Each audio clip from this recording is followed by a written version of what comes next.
10페이지 스토아적 인간은 이렇게 이야기한다. 만일 위험에 용감히 맞서고 욕망에 흔들리지 않으며 역경 속에서도 행복하고 폭풍 속에서도 평온한 사람을 만난다면 경외심이 느껴지지 않을까. 세네카 이야기인데, 네. 그래서 우리는 어떤 처참한 상황에서도 되게 평온한 사람, 평정을 유지하는 사람들을 되게 좋아하죠. 그 사람이 정말 리더 같죠. 뭐 리더가 아니더라도 되게 그런 모습을 보여주는 사람들을 우리는 좀 신뢰하게 되죠. 그래서 많은 사람들이 예, 제가 볼 때 세상의 99%는 이러지 못하는데 그 1%를 닮아가려고 우리는 평온하려고 애쓰죠. 위장하죠. 뭐 이것도 제가 볼 때는 엄청난 덕이라고 생각을 합니다. 여하튼 이런 평온함, 엄청난 역경 속에서도 평온함을 유지할 수 있는 건 어떻게 보면 그 사람의 엄청난 내공이죠. 81페이지에 자기 목표를 이루기 위해 열심히 노력하지만 결과가 항상 자기 손에 있는 것 아니라는 사실을 이해한다. 뭐 스토아 철학에서 계속 말씀드렸던 통제 불가능함에 대한 이야기죠. 결과는 통제 불가능하다라는 거죠. 그래서 불교에서 이런 얘기들도 있죠. 결과에 연연하지 않지만 최선을 다하는 삶. 똑같은 얘기를 하고 있죠. 불교나 스타 철학이나. 네. 통제 불가능한 거에 대해서는 무신경하라라는 얘기. 그리고 스토아 철학은 돈이나 명성을 거부하지 않지만 그렇다고 집착하지도 않는다. 운명이 언젠가 그들에게 준 걸 빼앗아가도 마음 상태는 똑같이 유지한다. 스토아 철학이 제가 좋은 게 이런 현실적인 얘기예요. 돈과 철학을, 명성을 거부하는 철학들도 있어요. 근데 그거는 우리 현생활에 맞지 않는 거죠. 그렇다고 이 사람들은 또 집착하지도 않는 거고, 그 돈이나 명성이나 명예나 사랑이 무너졌을 때도 그 똑같은 마음을 유지한다라는 거죠. 아까 말했던 평정을 유지한다라는 얘기죠. 82페이지에 스토아적 리더라는 주장이 나오는데 쭉 정리하면 이거죠. 자기 자신을 믿지만 오만하지 않다. 너무 좋은 다들 내용이더라고요. 제가 읽어봐도. 용기 있게 행동하지만 불필요한 위험을 떠맡진 않는다. 이기려고 노력하지만 질 줄도 안다. 단호하지만 공격적이지 않다. 정직하지만 순진하지는 않다. 필요한 말은 있지만 너무 많이 하지 않는다. 감정을 느끼지만 어떤 상황에서도 침착함을 유지한다. 팀과 좋은 관계를 유지하지만 개인적 관계로 결정을 그르치지 않는다. 그래서 스토아주의자가 권력을 얻고 제국을 이끌었고 철학학교를 성장시키는 건 우연이 아니다라는 얘기를 책에서 하고 있죠. 이런 사람이면, 네, 엄청나게 좋은 리더라고 판단이 들고, 제가 빨간색으로 칠했던 거 제 개인적인 얘기였어요. 뭔가 제가 철학이 없고 별 생각이 없을 때는 뭔가 정직하면 될 줄 알았어요. 근데 그건 아니죠. 순진하지 않아야 되죠. 그래야 사람들이 따릅니다. 뭐 정직하다고 다 따르는 게 아니죠. 네, 83페이지에 우리는 완전함이 아닌 발전을 추구한다라는 문장이 나오고요. 이 철학이 당신의 삶에 도움이 되더라도 자신이 스토아주의자라고 말하고 다니지 말라. 스토아주의는 내면에서 이루어지는 것이기 때문이다.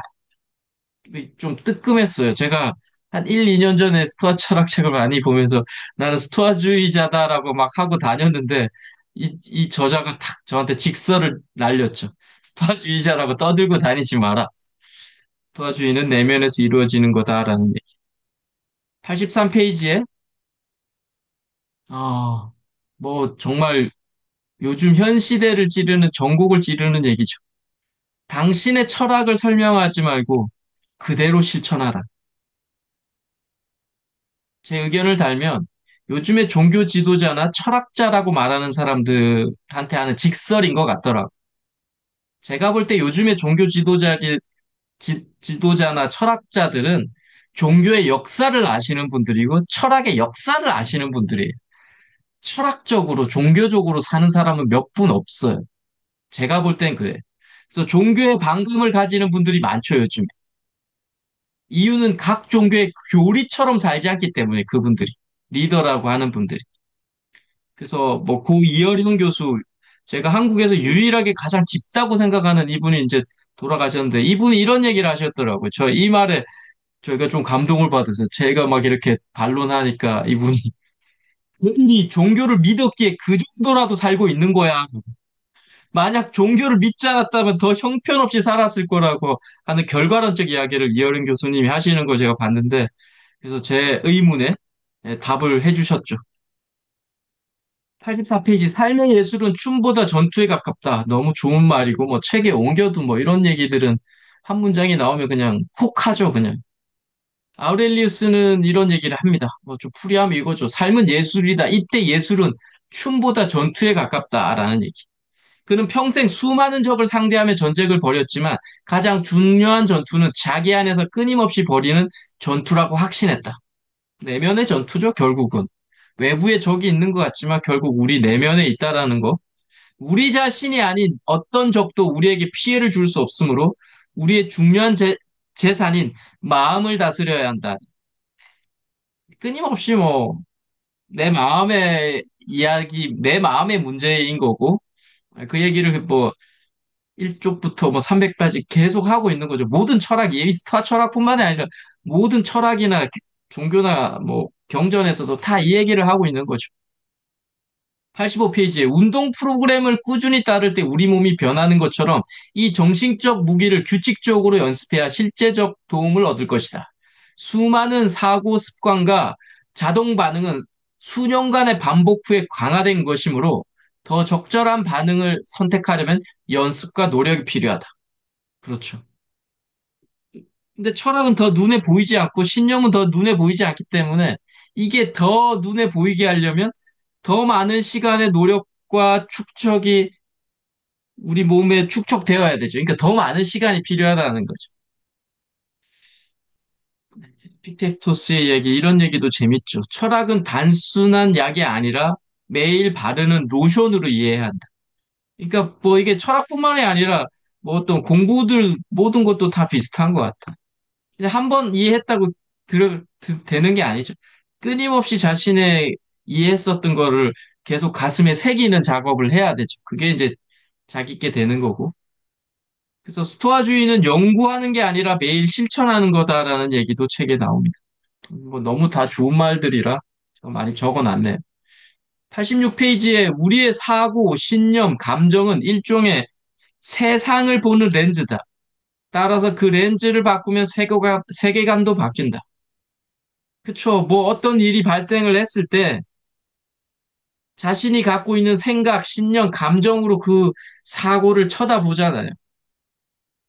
똑같이 파산을 했어도 어떤 사람은 잘 일어나서 세계적인 갑부가 되는 사람이 있지만 똑같이 파산했는데 어떤 사람은 자살을 해버리죠. 그게 자신의 사고와 신념과 감정에 따라 다르다는 거죠. 보는 렌즈라는 거죠. 뭐 그래서 이런 질문도 떠오르더라고. 그럼 이렇게 사고와 신념과 감정을 제대로 된 세상의 렌즈로 바꾸려면 어떻게 해야 되느냐? 예, 제가 낸 답은 이거예요. 일단 당신이 생각하는 자동적 사고를 일단 멈추고 어떤 사항에, 사건에 발생했던 첫 번째 생각을 멈추고 장기적으로는 지혜를 쌓아야 되고 그리고 그 지혜 중에 자명한 것만 선택하는 것. 이게 제가 볼 때는 사고와 신념과 감정을 바꾸는 유일한 방법이라고 생각이 들더라고요. 88페이지에 생각, 감정, 행동은 상호 영향을 준다. 맞죠? 보통은 뭐 생각이 우선이고 그다음에 행동이라고 하는데 뭐 제가 볼 땐 앞뒤가 없어요. 생각, 감정, 행동은 상호 영향을 주는 게 맞는 것 같고 우리의 감정과 신념에 의문을 제기하는 도구를 통해 부정적 짐을 줄일 수 있다. 이게 뭐 실천 방법인 것 같고요. 이런 방식으로 하면 문제가 되는 행동을 보다 생산적인 행동으로 대체할 수 있다라고 이야기합니다. 또 88페이지에 어떤 대상에 대한 공포증이 있을 때, 어떤 두려움이나 공포증이 있을 때, 무의식적으로 우리는 피하고 싶겠지만, 그런 문제가 해결되지 않는다라고 이야기하죠. 대신 그 두려움 앞에 자신을 조금씩 드러내야 한다. 조금씩인 것 같아요, 핵심은. 드러내는데 확 드러내면 또 엄청나게 상처를 받죠. 장기적으로 기분이 훨씬 나아지려면 단기적으로 기분이 나빠지는 걸 감수해야 한다. 네. 장기적으로 좋아지려면 단기적으로 힘든 거나 기분이 나쁜 거를 또 시도할 수 있어야 된다라는 얘기를 하고 있습니다. 88페이지에 인지행동이라는 이 치료법은 우리의 생각과 거리를 두도록 가르친다. 모든 경전이나 철학이나 인문학에서 말하는 게 이거죠. 우리 마음에서 일어나는 일을 마치 과학자라도 된 것처럼 관찰하고 우리가 생각하는 것에 의문을 제기하고 우리가 반응하는 방식을 관찰하라. 끊임없이 생각과 나를 분리하라고 이야기를 합니다. 많은 경전에서, 많은 철학에서, 종교에서. 내 생각, 내 감정이 너가 아니다라고 이야기를 하고 있는 거죠. 왜? 우리 생각과 감정은 끊임없이 시시때때로 뭐 몇 초마다도 변하기 때문이죠.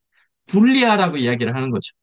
그러니까 이게 분리하라는 얘기를 또 계속 좀 사유를 하다 보니 불교에서 분별심을 없애야 된다고 이야기합니다. 그래야지 우리가 행복해지고 고통이 없어진다라고 이야기하는데 그 분별심은 이 분리하고 조금 괴가 다르죠. 분별심은 이런 거죠. 외부의 사물이나 상황에 대해서 옳고 그름이나 선악이나 좋고 나쁨을 구별하지 말라라는 게 이 분별심이죠.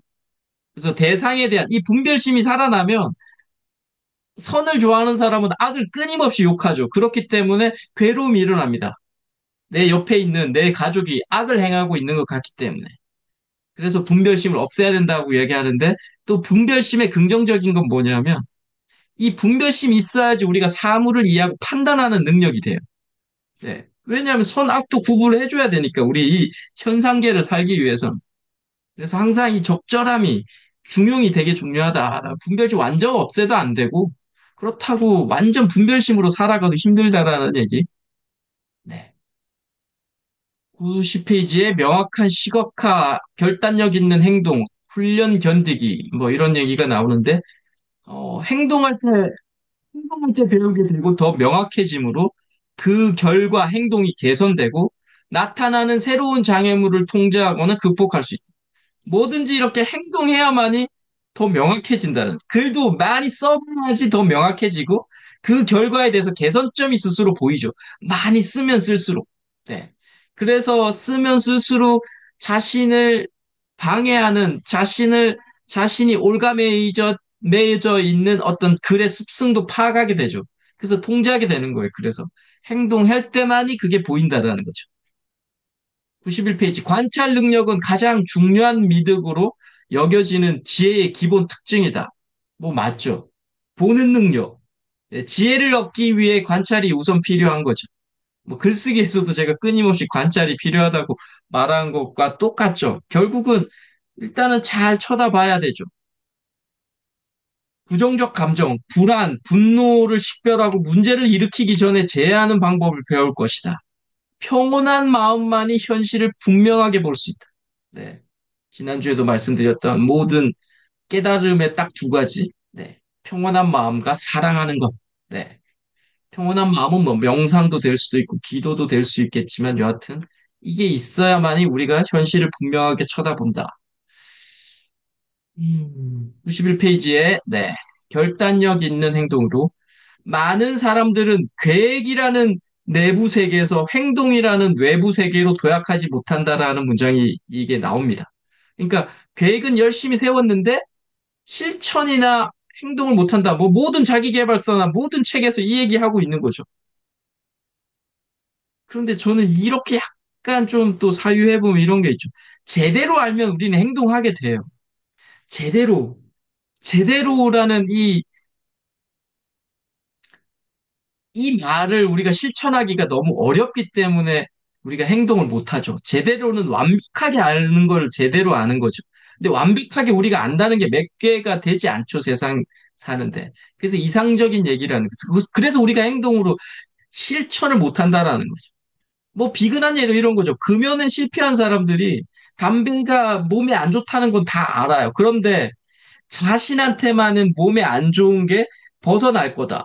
담배 많이 피는 사람들도 장수하는 사람이 있더라라는 걸 스스로 위안해버리죠. 그런데 이 사람이 끊는 게 언제 끊냐면 의사가 당신은 담배 피면 6개월 뒤에 죽어요라는 진단을 내리는 순간에 끊어요. 그때 제대로 알게 돼버린 거죠. 자기 몸 상태를. 제대로 알아버렸기 때문에 담배를 끊는 거예요. 그래서 이 제대로 안다는 게 그만큼 어려운 거예요. 그래서 우리가 이렇게 종교에서도 그렇고 신을 제대로 알게 되면 믿을 수밖에 없고요. 확실히 알지 못하기 때문에 믿음을 통한 실천이라는 행위가 강력하지 못해요. 우리도 뭐 나이롱 신도들도 되게 많고, 네, 많을 수밖에 없는 게 제대로 신에 대한 이해가 없기 때문에 제대로 나쁜 행위를 하면 제대로 이 현상계나 사후, 인과론, 인과법, 내가 저질렀던 인에 대한 결과를 받는다는 걸 알게 되면 우리는 나쁜 짓을 할 수가 없다라는 거죠. 네. 그래서 이 제대로 안다라는 거는 제가 볼 때는 이상향적인 얘기예요. 그렇지만 제대로 알려고 노력하는 게 또 우리 인간이기 때문에 그 얘기를 해야 되죠. 그 얘기까지는 이 책에서는 나오지는 않았어요. 그냥 행동으로 외부로 도약하지 못한다 정도만 나왔죠. 네. 92페이지 훈련 견디기. 네. 좋은 목적지로 가는 길에 장애물이 없을 수가 없죠. 항상 어떤 좋은 가치 있는 목적지로 가기 위해서는 장애물이 반드시 있죠. 장애물도 길의 일부다라는 얘기. 네. 자신이 바꿀 수 없는 걸 받아들이고 실제로 바꿀 수 있는 것들에 해결하는데 에너지를 온팡 쏟아야 된다라는 얘기죠. 뭐 되게 맞는 얘기인데 어렵긴 하지만 여하튼 장애물도 그냥 하나의 길의 일부분이다라는 것을 인지하는 것만으로도 네, 그 장애물을 바라보는 시각이 달라지겠죠. 91페이지에 네, 길을 더 가다 보면 자신과 목표에 대해 더 많이 알게 된다. 뭐 길을 더 가는 거나 아까 앞 페이지에 말했던 행동을 취하는 거나 같은 얘기죠. 행동을 취하거나 몸을 움직이거나 길을 더 가다 보면 그때 우리의 목표나 우리의 행동에 대한 어떤 개선점이 보인다라는 거죠. 목적지에서 벗어나게 만드는 장애물과 유혹을 더 잘 이해하죠. 네. 가야만이 알 수 있다는 거죠. 써야만이 알 수 있다는 거죠. 뭐 책에 이 얘기가 있어서 좀, 뭐 저도 그림을 한번 그려봤습니다. 제 가슴에 새겨 보려고.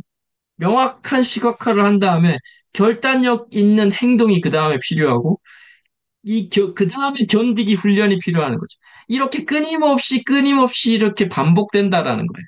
어떤 한 사건에 대해서 한 번으로 끝나는 게 아니라는 거예요.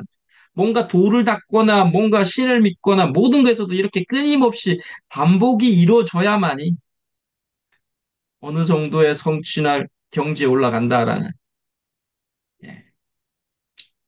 94페이지에 헬라클레스의 선택. 네. 뭐 저도 책에서도 한번 인용했었던 문장입니다. 헤라클레스는 갈림길에서 두 여신을 만났는데 첫 번째 카키아라는 여신은 사치와 즐거움으로 가득 찬 쉬운 길을 약속하죠. 그 길에서 위험에 맞서거나 노력할 필요가 없고 다른 사람의 일을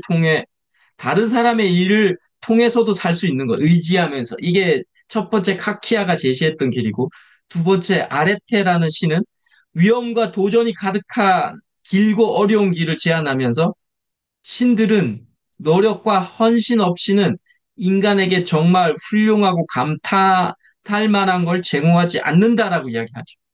아레테는 우리가 아까도 배웠지만 이게 신의 이름이기도 하지만 이 스토아 철학의 미덕을 아레테라고도 한다고 말씀을 드렸죠. 네. 그래서 헤라클레스는 이 두 번째 아레테의 도전을 택했고 엄청난 일을 했다는 거죠. 엄청나게 고통스럽게 자신을 견뎌내 가면서. 네. 25페이지, 네, 마지막 페이지고요. 스토아파는 단순히 몸과 마음이 편안하지만 약해지기 쉬운 삶을 추구하기보다는 도전을 통해 가치 있는 것들을 추구하는 편이 낫다고 주장했다. 순간적 쾌락을 추구하는 것은 결코 뭐 여기서 행복이라고 했지만 에우다이모니아는 제가 볼 때 행복이라고 앞에도 설명했지만 선한 영혼이 맞아요, 이거는.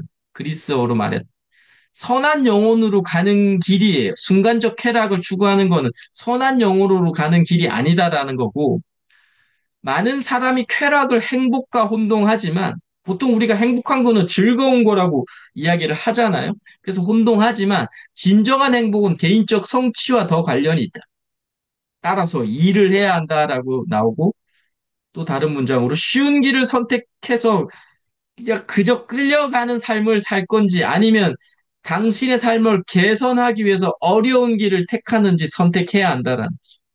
뭐 적절하게 선택을 해야 되겠지만 웬만하면 어려운 길을 선택하라는 게 이 스토아 철학뿐만이 아니라 모든 경전이나 종교에서도 말씀하고 있는 거죠. 순간적 쾌락을 쫓지 말라라는 얘기를 하고 있습니다. 네, 또 여기서 잠깐 네, 발제를 마치겠습니다. 수고하셨습니다. 소장님은 혹시 또 읽으시면서 느꼈던 거나 그런 게 있으면 또 한번 말씀을 해주시면 또. 어, 평정을 유지한다는 그 말, 평온, 처음에 말씀하셨던 세네카가 평온한 사람을 만난다. 폭풍 속에서도 평온한 사람. 이런 사람이 아까 90%도 안 된다고 그러셨는데 정말 어려운 거라고 생각했습니다. 네. 그리고 조금은 더 이렇게 어려운 일 만났을 때 더 침착해지는 사람이 있는가 하면은 성격에 따라서 다르게 반응하는 이렇게 평온하지 않게 막 과격하게 행동하는 사람이 있는 걸 볼 수 있었고요. 그다음에 음 아까 이어령 교수님 이렇게 말씀하셨고 저도 고등학교 때 축소 지향인의 일본인 이 교수님이 쓰신 책을 저희가 그때 많이 읽었었던 기억이 있고 배짱은 그건 다른 분이 하셨고. 그래서 이분이 이 영성을 가지지 않다가, 종교를 가지지 않다가, 영성으로 무슨 길 이러면서 따님이 이제 따님 먼저 하늘나라 가고 이랬을 때 그분이 딸을 통해서 하나님을 믿게 되는, 받아들이는 그런 걸 보게, 어디 갔지? 네. 그래서 이어령 교수님, 네. 그분을 생각할 수 있었고, 그 다음에 거기 85쪽에 이렇게 보면 현대 인지 행동 치료의 토대가 되다 이렇게 제목을 붙여 놨는데요. 저희가 가정폭력 상담을 이렇게 할 때 가해자들 프로그램을 할 때 피해자도 그러고 인지 행동 치료를 좀 많이 한다. 여성주의 그런 상담도 하지만 인지 행동 치료, 인지와 행동이 왜곡된 인지 뭐 합리적이지 않은 그런 거를 그 아론백, 뭐 앨리스 이런 분들이 비합리적인 신념을 합리적인 신념으로 바꿔주고 뭐 자동적 사고, 뭐 떠오르는 자동적 사고가 무엇입니까? 뭐 이런 거 물어보고 해서 왜곡된 생각 이런 거를 이제 바꿔주고 합리적인 생각 의미를 두고 합리적인 결과를 나오게 만들도록 이렇게 하는 부분이 여기에 나와 있어서 반가웠습니다. 네, 스토아 철학이 인지 행동 치료의 토대가 되다. 그래서 가장 많이 사용하는 그 프로이트 이론 이런 거를 요 뒤에 어디 가면 프로이트 이론은 가짜다, 사기다, 뭐 이렇게 써놓은 데가 있었던 것 같은데요. 바로 위에 있네요. 프로이트 그 86쪽 위에 보면, 어, 지금부터 프로이트의 생각들은 일부 유효하긴 했지만 대부분은 속임수다.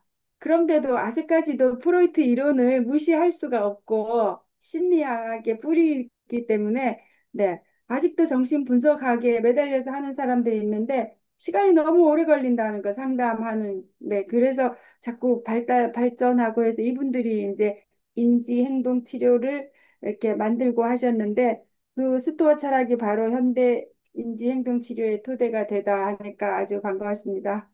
네, 그리고 이걸 보면서 왜곡된 이 네, 저자가 그냥 프로이트의 생각은 속임수다라는 이런 단어를 그냥 물론 이 번역가가 이 단어를 이렇게 번역했는지는 잘 모르겠지만 이 되게 직설적으로 이야기한 거잖아요. 네. 속임수다 하니까 그 정도로 이렇게 직설을 할 수 있나 뭐 이런 생각이 저도 들었어요. 그래서 뭐 뭔가 있나 보다 뭐 이렇게 생각을 했네요. 네. 그래도 이분이 그 미국에서도 1920년대 그때 모두가 프로이트 이론 사회복지사들이 프로이트 이론에만 빠져갖고 그것만 한다고 꿈의 해석도 하고 자유연상기법도 하고 그런데 여기도 이렇게 써놓은 거 보면은 가만히 들어준다고 그게 뭐가 변화가 일어나지 않는다. 시간도 너무 오래 걸리고 몇십 년 걸리고 병이 걸렸으면 빨리 단기적으로 단기 치료를 해야 되는데 또 돈이 없어서 또 돈 없는 사람들은 치료 받지도 못하고 여러 가지 부작용이 있는데 그래도 이분이 대부분은 속임수였다. 네, 이분이 뭔가 많이 아시니까 이렇게 쓰셨다고 생각이 듭니다. 네. 그래서 또 렌즈를 바꾸면 세계관도 바꾼다. 우리가 안경을 뭐 끼고 있으면은 색안경 끼면은 뭐 그런 얘기도 같은 맥락으로 여기서 썼던 것 같고요. 그래서 사고, 인지행동 치료는 사고, 감정, 행동 모두 연결돼서 그래도 사고, 인지가 먼저 다 이제 이렇게 해서 그런 얘기를 여기 나와 있어서 네, 좋았어요. 그다음에 어, 인간, 스토아형 인간으로 가는 길. 네. 그래서 아까 또 작가님께서 나는 스토아 철학을 한다고 막 자랑했는데 얘기했는데 여기 자랑하지 말라 했다는 그런 얘기도 한번 나온 적이 있었고요. 조금 네네 네. 스토아주의 잘하고 말하고 다니지 말라. 내면에서 이루어지는 것이다. 그런데 네 어쨌든 그 평온한 마음을 갖기 위해서 이 생각을 좀 깊이 해야 되겠다. 전에 또 말씀하신 그 생각의 질, 삶의 질하고 또 연결이 되고요. 아까 91쪽에서 결단력 있는 행동, 제대로 알면 행동하게 된다고 그렇게 많이 해주셨고요. 그래서 성경 말씀도 보면은 그냥 실천, 행함이 없는 믿음은 이제 헛것이고 행함이 있는 믿음이 있어야 된다고 이렇게 얘기도 하셨고, 그래서 제대로 알면 행동하게 된다고 아까 작가님 얘기해 주셨고, 그래서 오늘도 되게 바빠가지고 새벽부터 네, 계속 바빴는데 좀 전에도 이제 그 아주 유명한 이스라엘에서 음, 몇십 년 살으셨던 그 성지순례를 이렇게 연구하시고 이렇게 하시는 분인데 성경은 역사다. 결론이 성경은 역사다. 역사에 맞춰갖고 그 헤롯 왕에 대해서 그 가문에 대해서 다 성경에 어디 나오고 이 사람이 누구고 이 사람이 누구고 다 얘기해 주시는데 성경은 역사다. 그래서 성경도 제대로 알아야 믿음이 제대로 생기고 또 제대로 행함이 있는 믿음도 생기겠다 이런 생각했습니다. 네. 그다음에 그다음에 순간적 쾌락 듣지 마라. 네, 이런 거. 순간적 쾌락 듣지 마라. 말은 쉬운데 되게 실천하기 어려운 보통 사람들 순간적 쾌락 쪽으로 빠지게 되고 저번에도 작가님 말씀하셨잖아요. 빵을 세 개만 먹어야 되는데 20개를 먹고 막 이런 거. 네, 그래서 오늘도 결혼식 가서 이렇게 뷔페 음식 맛있다고 많이 먹고 좀 더 걸으면 되지 막 이러면서 많이 먹는 거. 네. 순간적 막 이런 거를 절제 좀 해야 되겠다 이런 생각했고요. 94쪽에 이렇게 중간에 보면 잠재력 개발, 뭐 잠재력이라는 단어가 나와서 잠재력. 어, 제가 사회복지를 배우고 심리 배우면서 프로이트 이론 배우고 할 때 굉장히 그다음에 프로이트하고 그 제자들 이론 배울 때 굉장히 마음이 어두웠어요. 아까 그분이 사기다 그렇게 한 것처럼 어, 굉장히 마음이 어두웠는데 이제 잠재력 요 단어를 쓰신 로저스 어, 그 인간 중심 상담을 배우고 인지 행동 치료 요런 치료를 배우면서 제가 마음이 다시 밝아졌거든요. 프로이트 이론하고 그 제자들 이론을 배울 때는 굉장히 무거웠고 그 이상 심리학, 병든 병 환자들에 대한 그런 심리 같아서 굉장히 마음이 어두웠는데 우리 인간 그 로저스 그분은 우리 모두는 잠재력을 가지고 있고 우리는 미완성된 존재다. 그렇게 해서 저는 좀 마음이 기뻤고 희망이 생겼는데 여기 스토어 철학에서도 잠재력 개발하고 이런 단어 나와서 역시 다시 기쁩니다. 네, 여기까지 하겠습니다. 네네.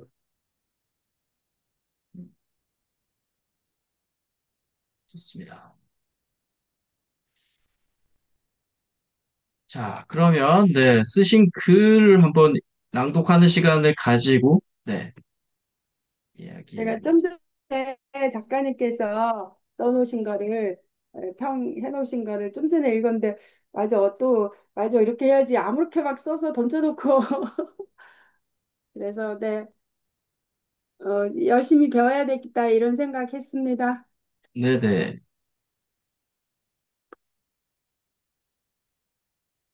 네. 한번 낭독 한번 해주시죠. 네, 어, 제가, 손자가 있다고 했잖아요, 작가님. 네? 제가 손녀도 있고, 손자도 있고. 아, 네네네. 그런데 제가 제 딸 머리도 깎아줬지만 손자 머리를 제가 잘라줬어요. 그런데 네. 지금 6학년인데 엄마 집으로 갔는데 머리를 안 깎는 거예요. 우리 집에 있을 때도 자꾸 머리를 안 깎겠다고 해서 겨우겨우 달래서 머리 네. 깎아주고 할머니가 돈을 줄게 이러고 거꾸로 돈을 주고 깎아주고 이렇게 하면서 네.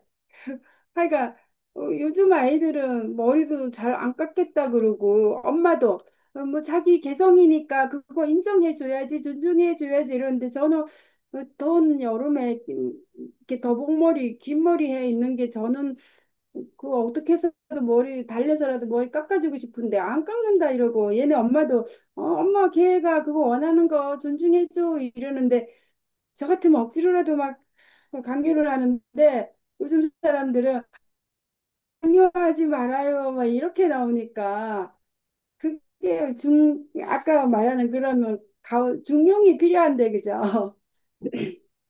아이고 이걸 읽어야 되나요? 내 얘기에 잠잠히 귀 기울이시던 아버지 오늘 출력했습니다.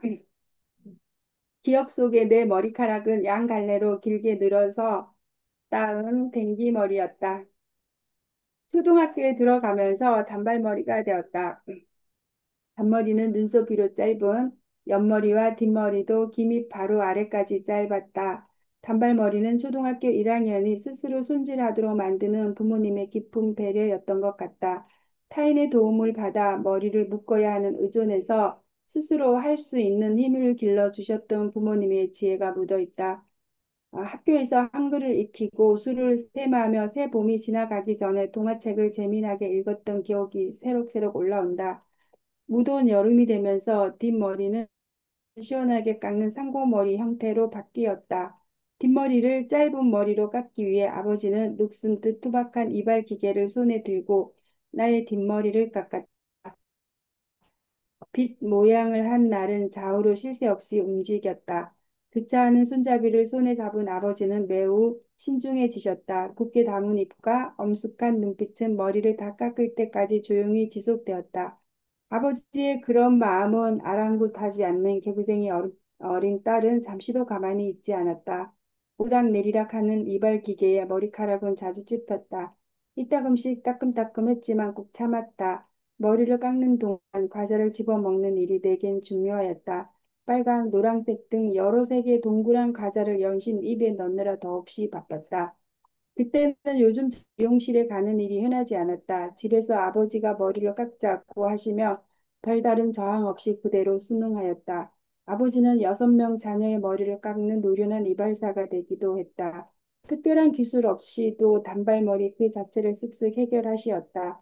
아무나 하는 일도 아닌데 아버지는 손재주가 있으셨던 것 같다. 어쩌면 아버지의 자녀를 향한 사랑의 마음이 이발하는 기계에 묻어 있었다. 이발은 자녀를 향한 아버지의 많은 역할 중 하나일 뿐이었다.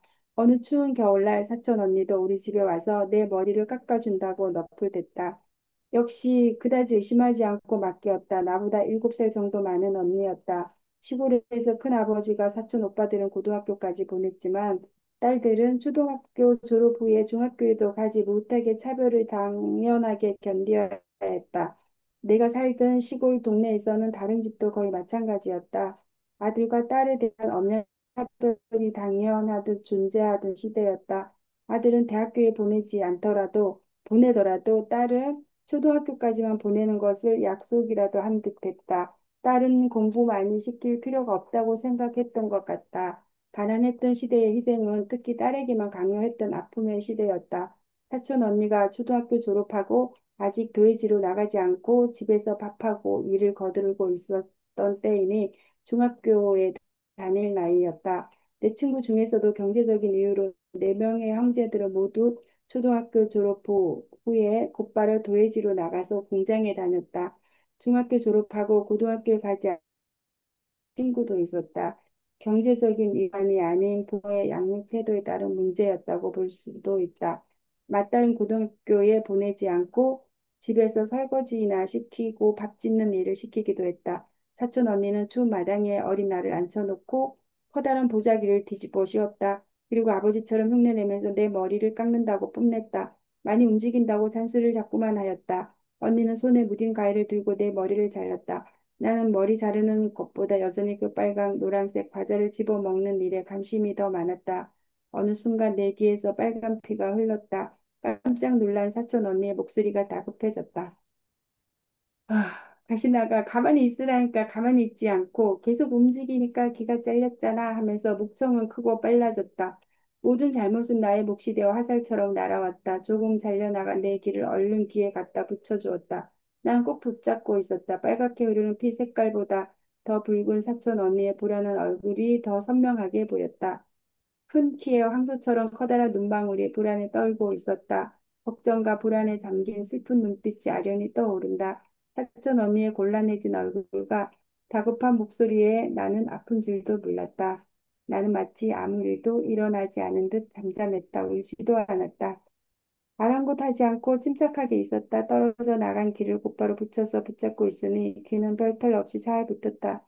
흔적 없이 상처는 아물었다. 지금도 그 흔적을 찾기 어렵다. 어린 시절 마당에서 머리 깎아주신 아버지의 그 깊고 큰 사랑을 기억 속에 고스란히 간직하고 있다. 아버지는 늘 옆에서 제잘거리던 딸의 말을 하나도 떨어뜨리지 않고 다 들으셨다. 깊은 눈과 마음으로 경청하셨다. 나는 아버지에게 무슨 말이든 다 할 수 있는 어린 딸이었다. 사촌 언니는 제잘거리는 나에게 라고 나무라며 놀리기도 했다. 아버지는 내 모든 얘기에 집중하고 들으시며 단 한 번도 시끄럽다고 한 적 없으셨다. 나는 그런 아버지 앞에서 무슨 얘기든지 다 할 수 있었고 서슴없이 말하기를 좋아했다. 내가 말하고 싶은 이야기를 아버지 앞에서 주저없이 다 쏟아낼 수 있었다. 나는 그런 아버지가 어릴 때부터 참 좋았다. 아버지도 내 귀에 귀 기울이시며 그런 나를 무척이나 사랑하고 물끄러미 지켜보고 계셨다. 아버지가 내 머리카락을 잘라주셨듯이 나는 딸의 머리를 미용 자격증도 없이 잘라주었다. 처음에는 마음먹은 대로 잘 되지 않았다. 잘 참아주는 딸이 있어서 차츰 조금씩 익숙해졌다. 그러면서 솜씨는 늘어나기 시작하였다. 아버지가 내 머리를 단정하게 주셨듯이 나도 내 딸의 머리를 단정하게 잘라주었다. 아버지가 내 얘기를 잘 들어주셨지만 나는 딸의 얘기를 잘 들어주고 경청하기까지 모자람이 많았다고 솔직히 고백한다. 나도 아버지처럼 딸의 말을 무조건적으로 존중하며 수용하고 경청하는 그런 엄마가 되고 싶다. 네, 뭘 수고하셨습니다. 썼는지 모르. 아, 잘하셨습니다. 네. 일단 또 책 글도 한번 읽고, 그다음에 네. 나머지 시간에 또 좀 이야기를 하겠습니다. 네.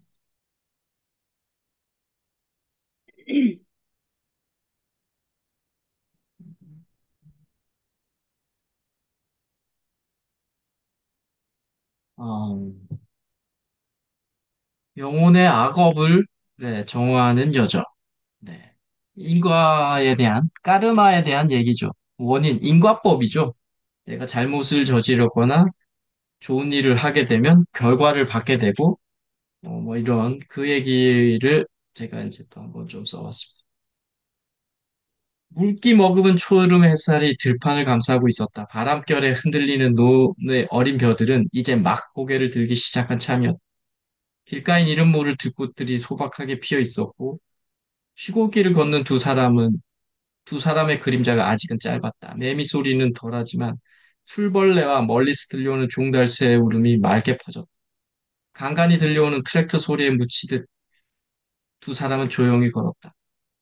논두렁 사이로 걷던 제이가 입을 열었다.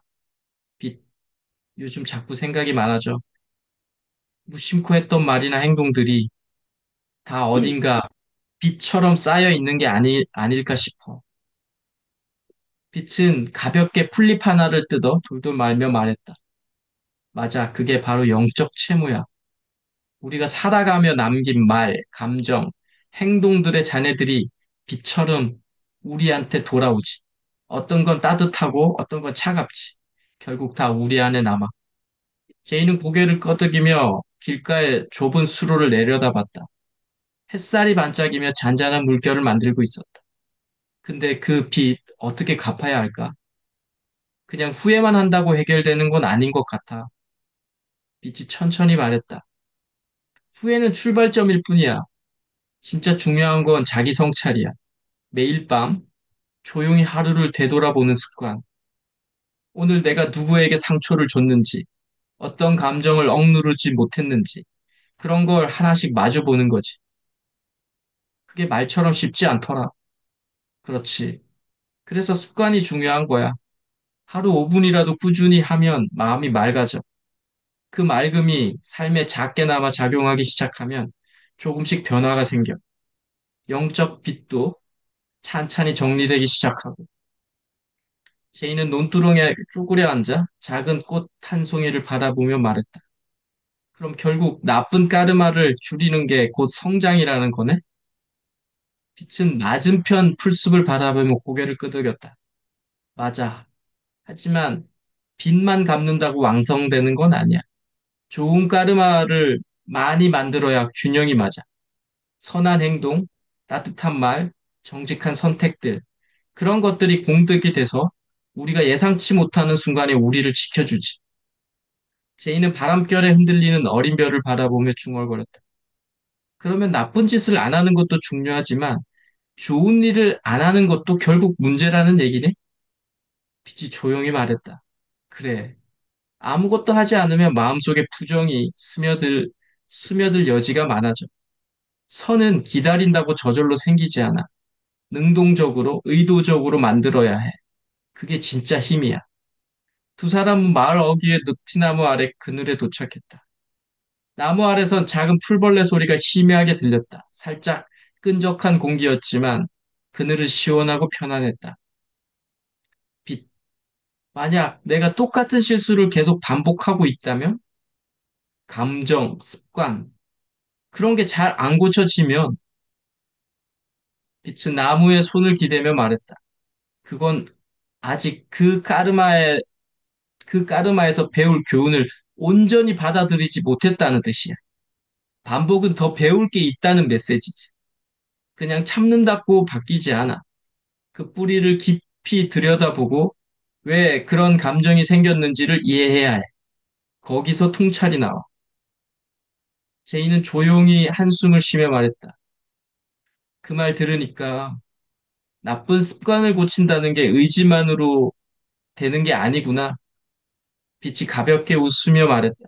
음, 통찰이 있어야 의지도 지속될 수 있어. 참고 억누르는 건 오래 못 가. 이해하고 받아들여야 비로소 바뀔 수 있어. 빛이 말을 이었다. 까르마는 처벌이 목적이 아니야. 성장이 목적이야. 삶의 고통과 반복되는 문제는 이전 삶의 실수에 대한 응징이 아니라 우리가 성장하기 위해 되풀이 되는 수업이지. 두려워할 필요 없어. 마주하면 길이 생겨. 제인은 조용히 다짐하듯 말했다. 나 오늘부터 자기 성찰 노트 써보려고 아주 짧게라도. 빛은 고개를 끄덕이며 따뜻한 눈빛을 보냈다. 좋은 시작이야. 너 안에 있는 선한 씨앗들이 싹을 틔우기 시작할 거야. 매일 밤의 성찰, 일주일에 한 번의 봉사, 하루 한 번의 참을성, 남을 돕는 말, 이해하려는 자세, 침묵 속의 공감. 이런 일상의 작은 반복이 우리의 까르마를 정리하고 새로운 길을 열지. 좋은 카르마를 위해 뭔가 대단한 선행도 좋아. 하지만 일상에 의도된 선한 주파수를 계속 내보내는 것부터가 시작이야. 하늘은 어느새 노랗게 물들고 있었고, 해는 아직 높았지만 햇살은 기울어지고 있었다. 네, 이상입니다. 잘하셨어요. 근데 아까 읽어보면서 확실하게 좀, 네. 이렇게 저도 이렇게 공식적으로 읽는 건 여기서 처음인데, 읽어보면서 확실히 좀 문장이 마음에 안 드는 곳이 확실히 보이네요. 아, 이게 저도 딱 멋, 느껴지네요. 확실히 읽으니까. 더 멋진데요? 아니, 아니, 그, 네, 뭐, 멋질 수는 있는데, 여하튼, 자기가 썼는데도 뭔가 좀 읽다 보니까 뭔가 이게 좀 안 맞는 게 지금 한 두세 가지가 보였어요. 그래서, 아, 고쳐야 네. 되겠다 생각이 드네요. 이게 낭독의 어떤 또 좋은 점인 것 같아요. 네, 좋습니다. 첫 번째 시작할 때 참 좋았어요. 아, 여기요? 네, 물기 머금은 초여름의 네. 햇살이. 제가 네, 지금 이거를 봄, 여름, 가을, 겨울, 봄으로 끝내려고 하고 있거든요. 네, 그래서 처음은 봄에 대한 환경을 조금 말하고, 그동안에 계속 가을에 대한 이야기를 많이 썼어요. 그 네. 가을이라기보다 그 배경 화면을 가을로 좀 제가 정리를 했고, 이번부터는 이제 여름을 이제 조금, 여름이라는 환경을 가지고 이제 조금, 환경을 조금 만들어 보려고 이렇게 조금 썼습니다. 지금 6월 같아요. 네, 그래서 지금 조금 제가 이번 네. 초여름을 하자, 그리고 계속 하다가 이제 가을도 좀 나오면 하고, 그리고 겨울 하고, 이렇게 해서 한 40곡지 만들자, 이렇게 지금 생각을 하고 있죠. 네, 너무나 좋습니다. 멋집니다. 아닙니다. 네, 우리, 초화주의자들은 이- 이상적인 사람을 현자라 한다고 아까 그랬고, 네, 이상을 추구하는 사람을 철학자라고 부르고 지혜를 사랑하는 사람이라고 했는데, 우리 작가님께서 정말 지혜를 사랑하는 사람이라고 느껴졌습니다. 네, 제가 지혜를 사랑할 줄은 꿈에도 몰랐어요. 네, 그래도 제 개인적으로 뭐 이야기 많이 해드렸잖아요. 저는 정말 책도 제대로 읽지도 않았던 사람이고, 그런데 이상하게 이제 몇 년 이렇게 읽다 보니까, 네, 가장 그래도 오늘 깊은, 네, 네, 가장 깊고, 가장 이 세상의 결을 알려줄 수 있는 그런 글들을 읽고 싶더라고요. 그러면서 당연히 이제 지혜를 사랑하게 되죠. 지식보다는 이 세상의 결을 네. 알려줄 만한 어떤 문장이나 네, 그런 거 발견하면 너무 기쁘죠, 그냥. 네. 그래서 철학이나 인문학, 종교를 공부하는 것 같습니다. 네. 그래서 저는 너무나 햇병아리고 걸음마를 아직 시작도 못하고 있고 막 이런 부정적 아까 그 인지행동치료에서 자동적 사고 하지 말라 했는데 부정적인 거 네. 이거 어떡하지 이게 글이 아닌데 막 이런 생각 비교되고 네. 당연히 비교될 수밖에 없는데 제가 이걸 쓰면서 아버지를 그렇게 좋아했는데 돌아가신 지 96년이니까 벌써 30년 가까이 됐어요. 시간이 이렇게 많이 지는데 처음에는 아버지 가셨을 때 저도 따라 같이 죽는다고 했었는데 33살 때였거든요, 제가. 나도 같이 죽는다고 그랬을 때 엄마가 양서방 듣는데 무슨 그런 말을 하느냐. 이제 이렇게 말씀하셨는데 그 정도로 좋아했다가 시간이 지났다고 아버지를 잊어버리고 있어서 이렇게 기억을 더듬어서 아버지를 생각하고 또 시골에 갔더니 시어머님도 다 사라지고 안 계시고 좋았던 기억을 좀 되살려야 되겠다 이런 생각도 하게 되었습니다. 네. 그러면서 부모님들이 사랑을 많이 주셨고 또 사랑을 많이 받았고 더 감사해야 된다는 거 그리고 우리도 자녀들을 사랑으로 잘 키워야 된다는 거 네. 우리가 받은 사랑을 잘 이어서 우리 사랑 잘 해줘야 된다는 이런 생각도 하게 되면서 어, 잘 못 쓴 글이지만 그래도 부모님을 생각하고 부모님 사랑을 생각할 수 있고 나도 그 사랑을 실천해야 되겠다는 이런 마음이 좀 생기기 때문에 이 글이 지금은 정말 이상하게 보일 수도 있는데 이걸 계속적으로 배우고 작가님께 배우고 또 지속하면은 또 잘 성장할 수 있겠다 생각도 희망도 가져봅니다. 네. 제가 볼 땐 결국 못 쓴 글은 아닌데, 잘 쓰신 글인데. 그래도 네. 그러니까 뭐 글을 그래도 계속 제가 앞에 그럼 말씀을, 일단은 이렇게 썼으니까 네, 네. 글을, 그래도 앞에 재미있는 거 먼저 이제 순서를 이제 바꿔서 넣어보고 이렇게 그죠? 그렇죠. 이제 그런 거죠. 네, 그러니까 이 글을 못 썼다라고 절대 말할 수 없고요. 제가 볼 때 글을 잘 쓰셨고. 근데 이제 계속 제가 말씀을 드리는 게, 어, 글을, 예를 들자면 내 얘기에 잠잠히 귀 기울이시던 아버지라는 얘기는 그렇게 감성적으로 제가 호기심을 자극하진 않더라고요. 저는 이제 그 관점으로 계속 보니까. 그러니까 이제 네, 우리 소장님도 아버지님에 대한 너무 좋은 기억, 사랑을 받았던 기억이 있으니까 이 글을 쓰신 건 맞는데 어차피 이제 글로 써서 내가 그냥 세상 사람들한테 알리고 싶은 거면 제목도 내 귀에 잠잠히 귀 기울이시던 아버지로는 사람들이 클릭을 할 확률은 되게 높지 않다라는 거예요. 조금 더 뭔가 조금 더 그 호기심을 자극할 수 있는 거를 고민하셔야 된다. 네, 네. 그러니까 지금 소장님도 그러니까 어떻게 보면 약간 일기 같은 거예요. 글을 되게 잘 쓰셨는데 일기 같은 거예요. 내 감성에 너무 좋았던 나의 아버지이기 때문에 그 얘기를 남겨놓는 거 너무 잘 쓰셨어요. 그러니까 그거 절대 이 글이 못 썼다고 제가 말씀드리는 거 아니에요. 근데 조금 더 제목이나 첫 번째, 예를 들면 이런 거예요.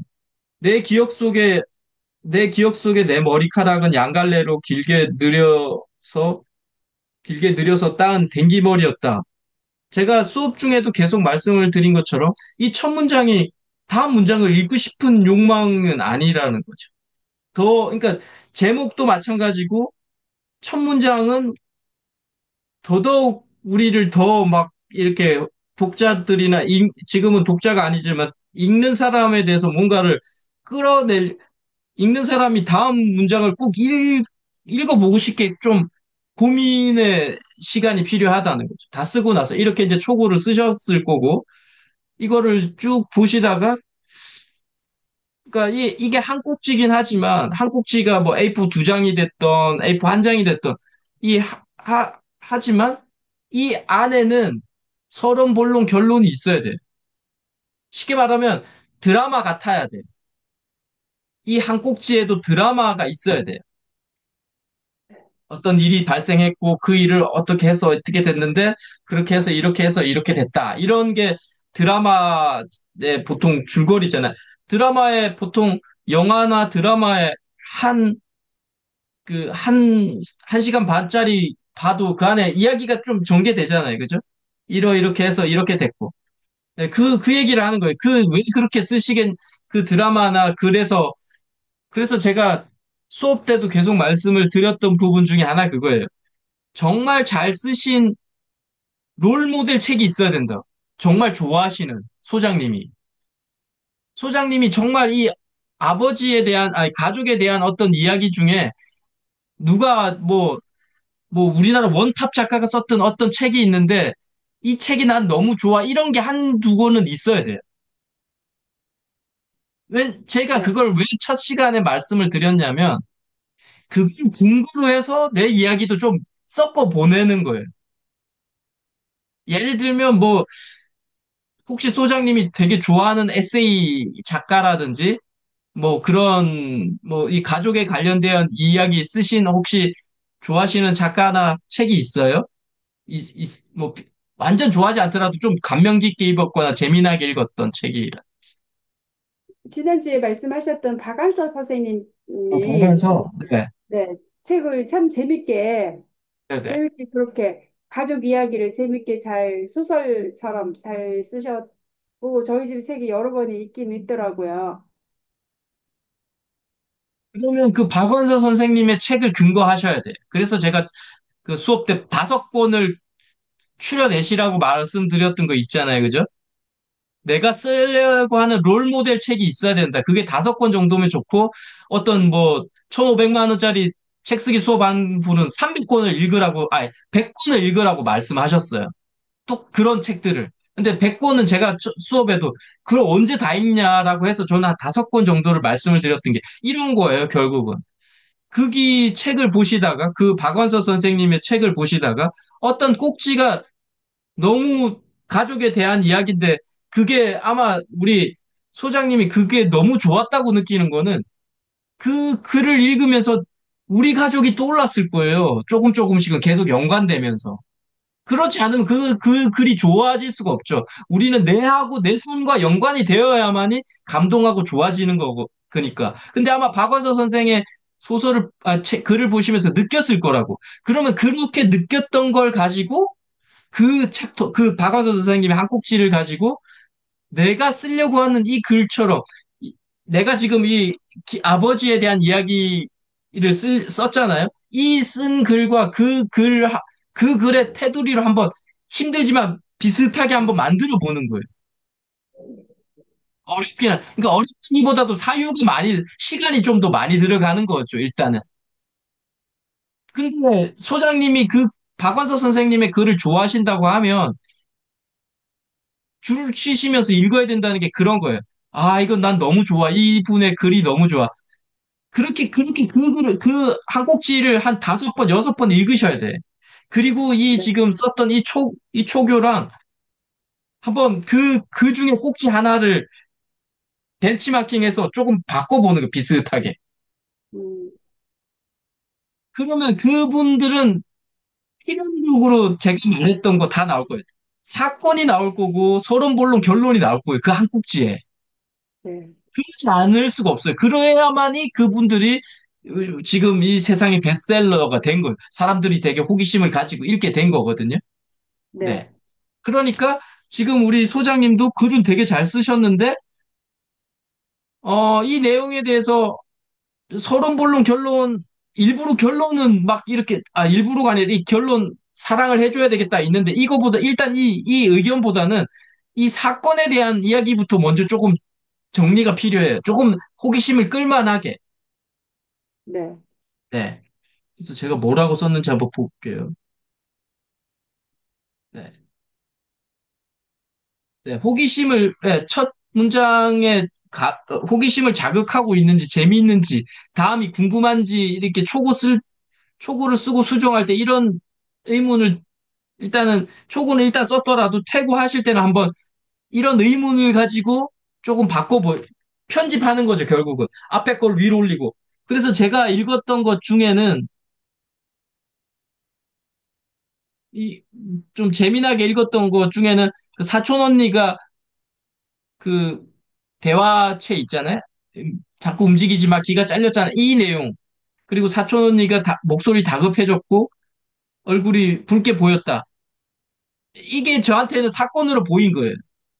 이 사건으로 인해서 약간의 각색을 통해서 이 사건이 있었고 어떻게 발생했고 이렇게 마무리가 됐어. 이게 조금 더 선명해지면 훨씬 계속 읽고 싶어지는 거죠. 귀에 피가 났대. 일단 전 독자기 때문에 어떻게 됐을까? 근데 나중에 보니까 이제 귀를 붙였다, 뭐 이렇게 피가 났다, 이 정도로 이제 마무리가 됐는데, 조금 더 이 글이라는 거는 뭐 박안서 그분이 자기가 있었던 일 그대로만 썼을까요? 100% 아닙니다. 각색이 들어갑니다. 좀 더 재미나게, 조금 더 극적인 내용으로 독자들한테 내 내용을 전달하기 위해서. 그러니까 지금도 우리 소장님도 이 내용으로 가지고 조금 더 약간 이야기를 각색을 해주면 어떤 독자들이 훨씬 더 내 이 기잘린 걸 통해서 아버지의 사랑을 내가 최종적으로 전달할 건데 전달하기 위해서 조금 더 각색된 어떤 뭔가 사건이 있으면 훨씬 더 독자들은 빨려 들어가는 거죠. 귀가 피가 났대. 그렇지, 어릴 때 그런 일이 좀 있지라는 걸 계속 보면서 그 다음을 계속 이렇게 궁금해 하는 거죠. 예.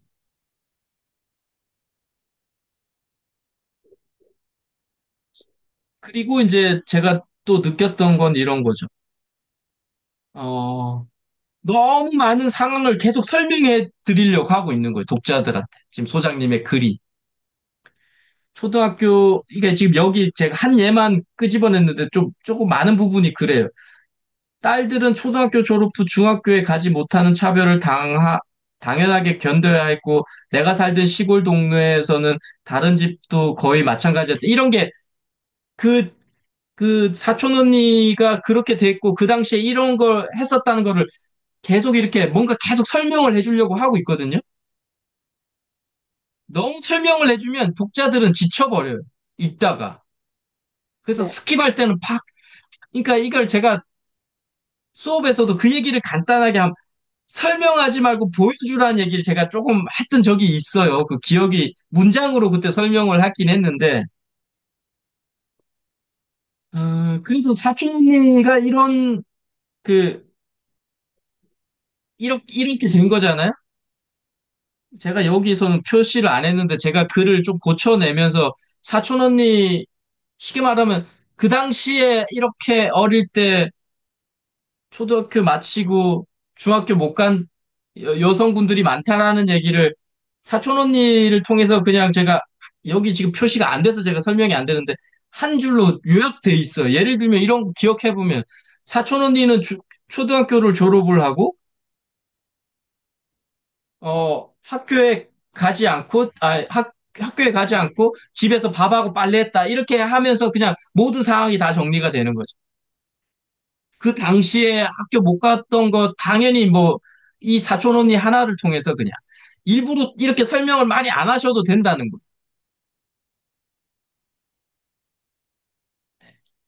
근데 이제 제가 글을 이제 이렇게 몇 년 동안 이렇게 알려드리고 이렇게 글을 보고 이러면서 의견을 드릴 때 이런 예들이 좀 많아요. 뭔가 계속 이걸 설명을 안 해주면 이 다른 분들이 이 상황을 이해 못할 것 같다라는 생각 때문에 저도 지금도 글 쓸 때 그런 게 있거든. 그래서 태고 때 막 빼거나 바꿉니다. 이렇게 뭉쳐져 있던 거를 한 문장으로 막 바꿔요. 너무 많이 설명이 돼 있으면. 그러니까 그거 저도 마찬가지거든요. 그런데 이제 태고할 때는 우리는 너무 설명이 많아지네. 라는 생각이 드는 순간에는 좀 줄여내야 되는 거죠. 네.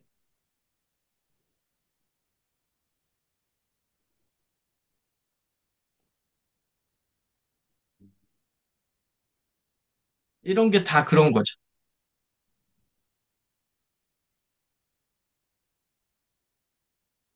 뭐 중학교 가지 못하 견뎌야 될 때 여기서도 똑같은 중학교 가지 못했다. 여기서도 또 중학교 가지 못했다. 그 얘기가 조금씩 계속 좀 중복되는 거예요. 계속 설명하고 있는 거죠. 우리 소장님이 글 쓰시면서. 네. 그래서 그런 거를 나중에 이게 이제 초보기 때문에 나중에 퇴고하시거나 수정했던 글에서는 네. 설명보다는 그냥 한 문장으로 보여주든지 한 두 문장으로 아니면 그냥 한 문장 하고 다른 거 다 탁 잘라내시는 것도 하나의 방법이에요. 독자들은 어, 제가 이 얘기 또 반복이긴 하지만, 글이 길어지는 정말 글이 긴 거는, 좋은 거는, 정말로 글을 잘 써야 글이 길어야 좋아요. 웬만하면 제가 볼 때 박완서 그분들도 그렇게 해서 아마 잘랐을 거예요, 글을.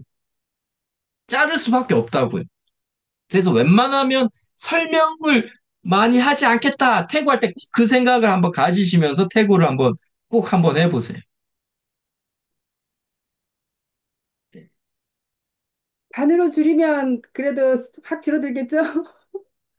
그렇죠. 뭐, 줄어드는데, 예.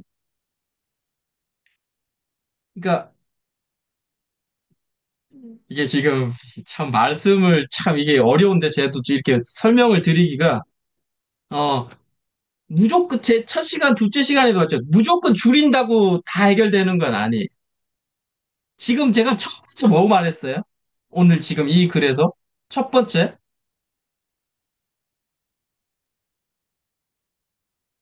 사건? 예. 이야기가 중심이 돼야 된다는 거죠. 이야기가 뭐냐면, 서론, 본론, 결론이 재미난 이야기, 호기심을 자극하는 이야기가 서론, 본론, 결론으로 아, 이렇게 해서 이렇게 됐구나라는 게 좀 나와야 돼. 그리고 나서 줄여줘야 돼, 결국은.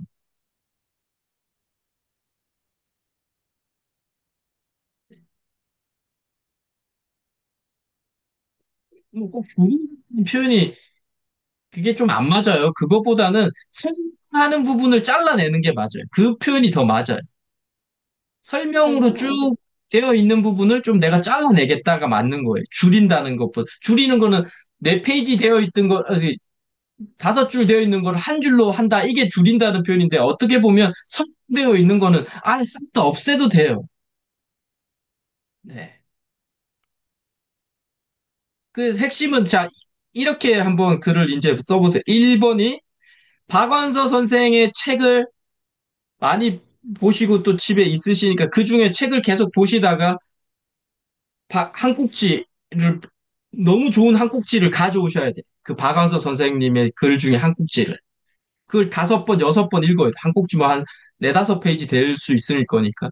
그렇게 읽은 상태에서 우리 소장님이 쓰시는 뭐 아버지와에 대한 이야기가 될 수 있고, 다음 주에 떤 거를 쓰실지 모르겠지만, 어떤 그 박완서 선생님의 글의 소재와 똑같은 거일 수도 있고, 다른 거일 수도 있겠죠. 그죠?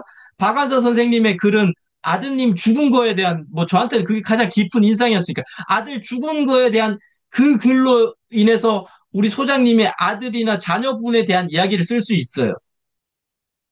박완서 선생님 그 이야기 너무 핵심이 그거라고 하면 그 얘기를 근거로 나의 자녀나 아니면 내가 어릴 때 아버지가 나를 바라보는 박완서 선생님이 서울대 의대 들어간 그 아들을 바라보는 시각으로 아버지가 소장님을 바라보는 시각으로 한번 또 써볼 수 있는 거죠.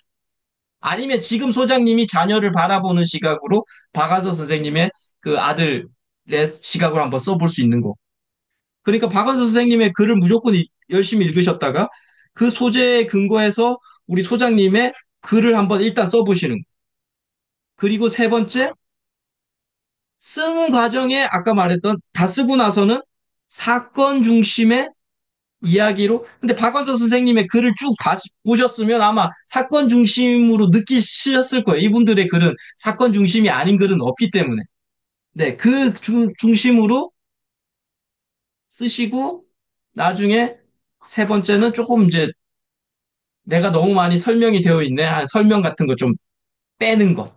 요렇게 한번 써보시면 아마 훨씬이 아니라 거의 뭐 프로 수준의 글이 나올 거라고 저는 확신합니다. 네.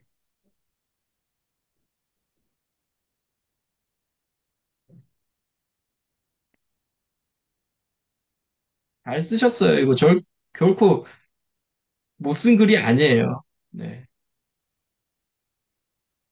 그래도 작가님 글 읽으니까 너무 산뜻하고 영혼도 맑아지는 것 같고 지혜로워지는 것 같고 좋았는데 계속 쓸 수 이 있는 것만으로도 소장님이 대단하신 분이에요. 아니 이렇게 계속 이렇게 일주일에 한 꼭지를 계속 쓰신다고? 와우.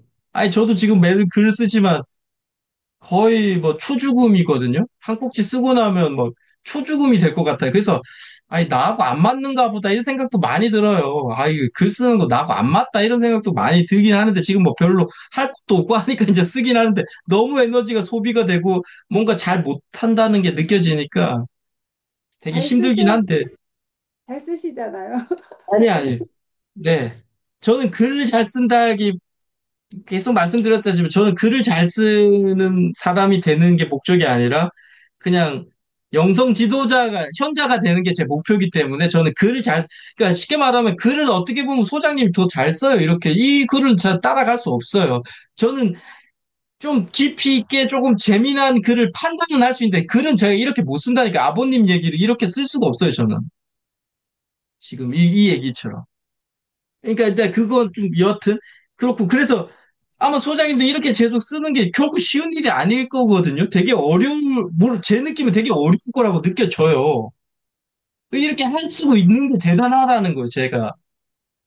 제가 이번 주에 나흘을 출장을 갔다 왔습니다. 네네.